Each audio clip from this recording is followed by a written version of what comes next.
A situação envolvendo o general Augusto Heleno ganhou um novo contorno após a prisão dele. Durante um exame de corpo de delito, no momento em que foi entregue ao Comando Militar do Planalto, ele informou ao Exército que convive com doença de Alzheimer desde 2018. Esse dado muda a percepção sobre sua trajetória recente e levanta questionamentos relevantes. Levanta mesmo. No registro do exame, ele afirmou ser portador de Alzheimer em evolução desde 2018, mencionando perda de memória recente, hipertensão e o uso de múltiplos medicamentos.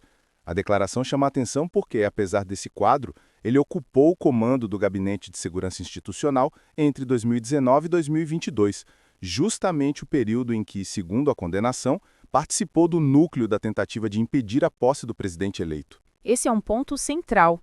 Se o diagnóstico data de 2018, temos um general que, segundo ele próprio, já apresentava deterioração cognitiva antes mesmo de assumir uma função estratégica do Estado. Isso abre uma discussão delicada sobre capacidade funcional, responsabilidade institucional e a transparência com que essas informações circularam. E também sobre o uso jurídico dessa condição. A defesa ou setores políticos podem tentar mobilizar essa alegação para discutir o cumprimento da pena, que é de 21 anos, ou as condições de encarceramento. Mas é importante lembrar que a condenação está decidida e que a doença, declarada só agora, não altera automaticamente a responsabilização pelos atos. Do ponto de vista social, a revelação coloca em debate a própria segurança das estruturas de governo. Como alguém com um quadro neurodegenerativo progressivo pode permanecer à frente de um órgão central para inteligência e segurança estratégica? Isso provoca reflexões sobre governança, controle e protocolos internos. Há também um impacto institucional para as Forças Armadas. A prisão de generais envolvidos na trama golpista já é um marco histórico. Acrescentar a isso a informação de que um deles alega estar doente há 7 anos cria ainda mais tensão dentro da corporação. E o regulamento militar prevê que oficiais cumpram pena em instalações específicas, o que pode exigir adaptações se o estado de saúde for confirmado. A repercussão política é inevitável. Para alguns, a declaração pode soar como uma tentativa de atenuar responsabilidades. Para outros, pode criar um debate humanitário sobre o tratamento de presos idosos e com doenças crônicas. Mas, independentemente das leituras, o fato traz novas camadas à compreensão desse episódio. E permanece a questão prática. Se o Alzheimer está em evolução desde 2018, qual é o impacto real sobre sua capacidade atual? O sistema prisional e as Forças Armadas terão de avaliar isso tecnicamente, sem que a discussão seja capturada por narrativas políticas. É uma situação que exige acompanhamento rigoroso, tanto pelo aspecto democrático quanto pela necessidade de garantir um cumprimento de pena compatível com a dignidade humana. Sem dúvida. Um caso complexo, com implicações jurídicas, políticas e institucionais. O cenário na Câmara ficou mais tenso depois da declaração direta do presidente da Casa, Hugo Mota, que afirmou: "Não tenho mais interesse em ter nenhum tipo de relação com o deputado Lindbergh Farias." Esse rompimento público aprofunda o desgaste entre o governo e o Congresso, especialmente porque ocorre num momento em que já há atritos com o Senado e uma base parlamentar fragmentada. E essa ruptura não surgiu do nada. O grupo de Mota vinha se queixando de Lindbergh, acusando-o de se exaltar nas discussões e de tentar desgastar a imagem da Câmara perante a opinião pública. Há relatos de que, nas reuniões semanais com líderes, Mota e sua cúpula vinham percebendo o petista atuando quase como líder do governo, e não apenas da bancada do PT. Isso incomodou os setores do Centrão, que esperavam uma condução mais neutra nas negociações. Lindbergh reagiu imediatamente. Ele chamou a postura de Mota de imatura e afirmou que política não é um clube de amigos.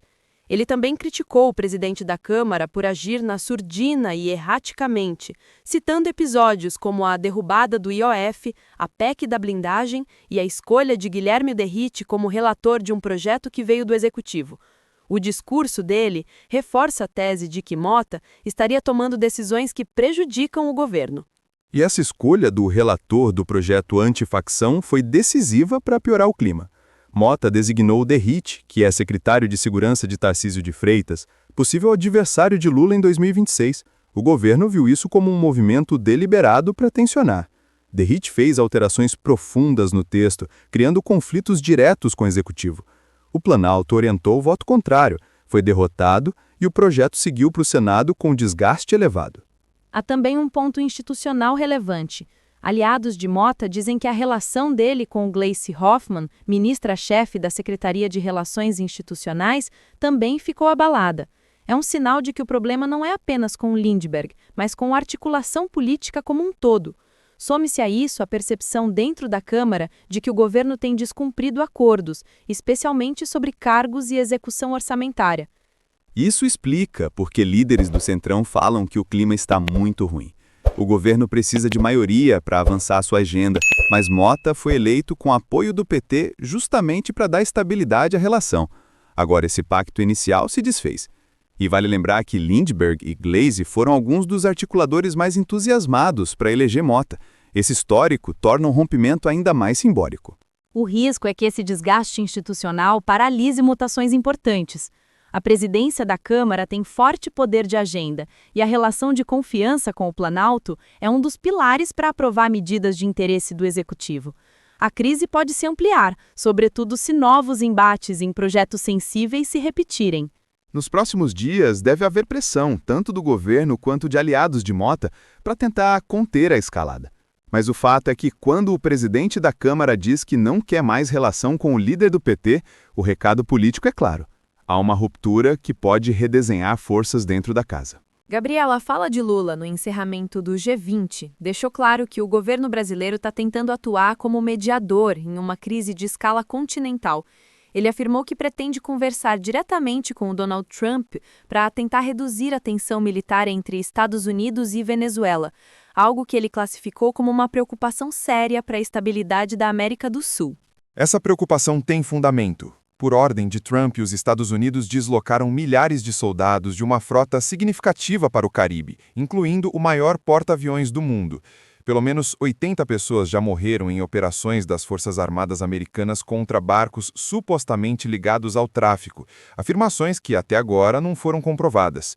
Além disso, Trump autorizou a CIA a operar dentro da Venezuela, gesto que foi interpretado como preparação para uma tentativa de derrubar Nicolás Maduro. Ali Lula usou um argumento político e histórico forte. Lembrou que a América do Sul é considerada uma zona de paz, sem armas nucleares, e reiterou que o Brasil tem responsabilidade regional e uma extensa fronteira com a Venezuela.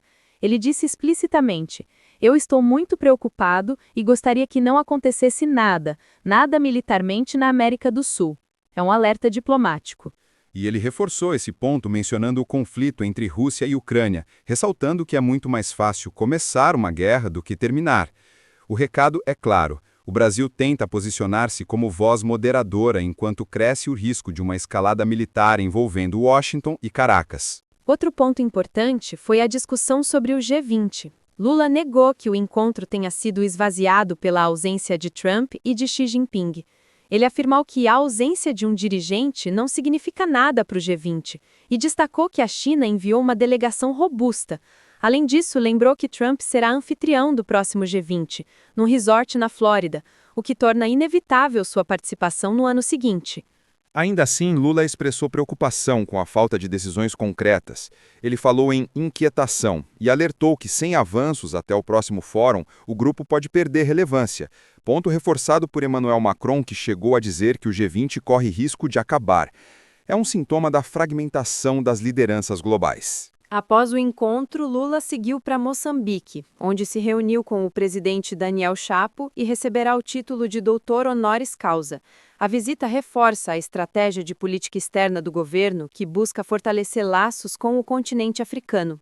E tudo isso acontece enquanto o Brasil tenta se reposicionar como mediador internacional, equilibrando relações com grandes potências e buscando protagonismo regional, especialmente diante do risco de instabilidade militar perto de suas fronteiras. Cenário complexo, mas fundamental para entender os próximos movimentos diplomáticos do país.